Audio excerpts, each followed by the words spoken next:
Bonjour, on se retrouve aujourd'hui pour une petite soupe glacée, en fait, bon, froide de toute façon, de poivrons jaunes.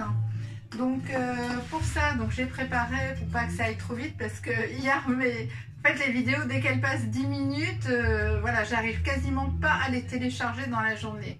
C'est vraiment incroyable. Voilà, donc on a un petit poivron jaune. On a, mais alors vraiment une petite lamelle de gingembre. On a un demi-oignon coupé en petits morceaux, 2 petites lamelles de tomates séchées et une demi-gousse d'ail. Bon, elle était assez grosse quand même. Après, on va avoir besoin de sel.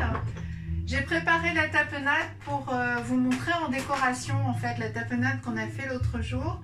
On va la servir, on va servir cette petite soupe là dans une verrine. Donc là c'est une grosse verrine, ça va me faire ma petite entrée.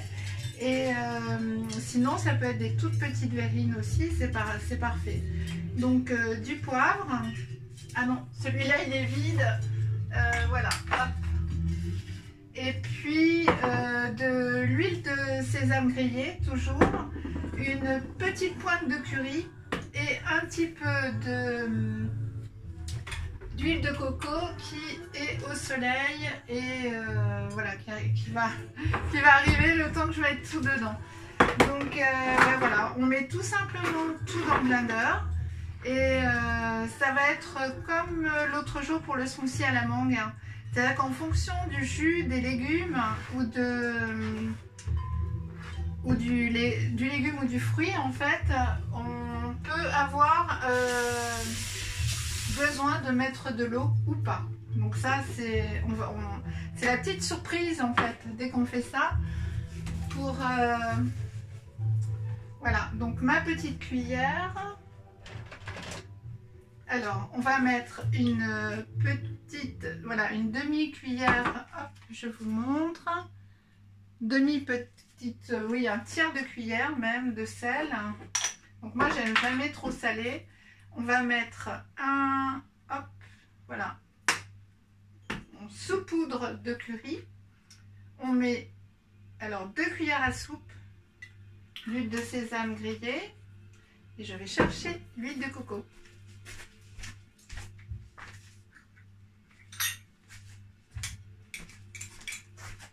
Voilà, donc on va, alors elle est encore un petit peu figée, elle a un peu ramolli quand même.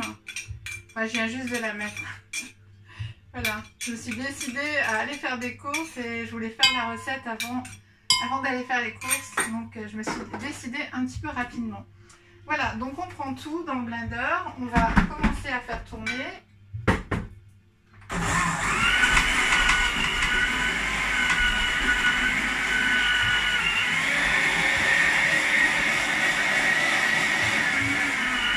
Voilà, donc c'est parfait, pas besoin de rajouter d'eau. De toute façon, c'est toujours un petit peu délicat. Voilà, c'est la même chose, on fait quelque chose de très concentré en goût.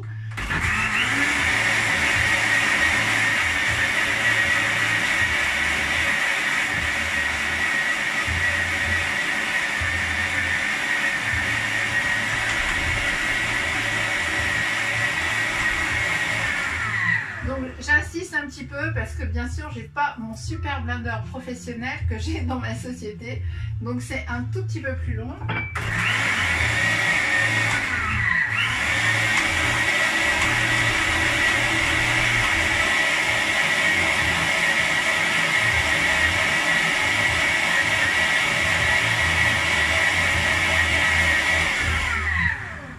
Voilà, donc après il y a un petit truc aussi très facile. Pareil, si vous n'êtes pas équipé d'un super blender. Donc moi, je crois que ça va aller. J'ai pas d'autre cuillère, donc je vais goûter comme ça. C'est parfait. Voilà, je vais... voilà, sachant que cette soupe, elle va, comme il y a un petit peu d'huile de coco, elle va se raffermir. Et un petit peu au frigidaire.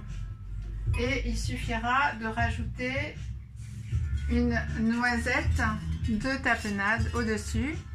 Voilà, ça ne coule pas et le mélange est vraiment très très bon.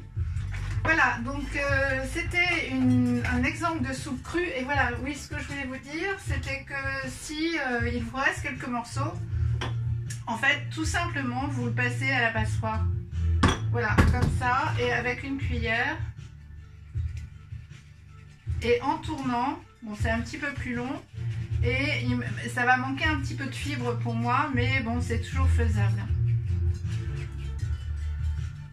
Voilà, donc là, c'est un petit peu plus long. En insistant un petit peu, on arrive toujours à le faire, et c'est vraiment une crème très onctueuse. Voilà, et une très bonne soupe que vous pouvez mettre au frigidaire, vous pouvez faire à l'avance, ça se garde 2-3 jours sans problème. Voilà, donc j'espère que cette recette vous aura plu. Je vous souhaite une magnifique journée et je vous dis à demain. Je vous embrasse très fort.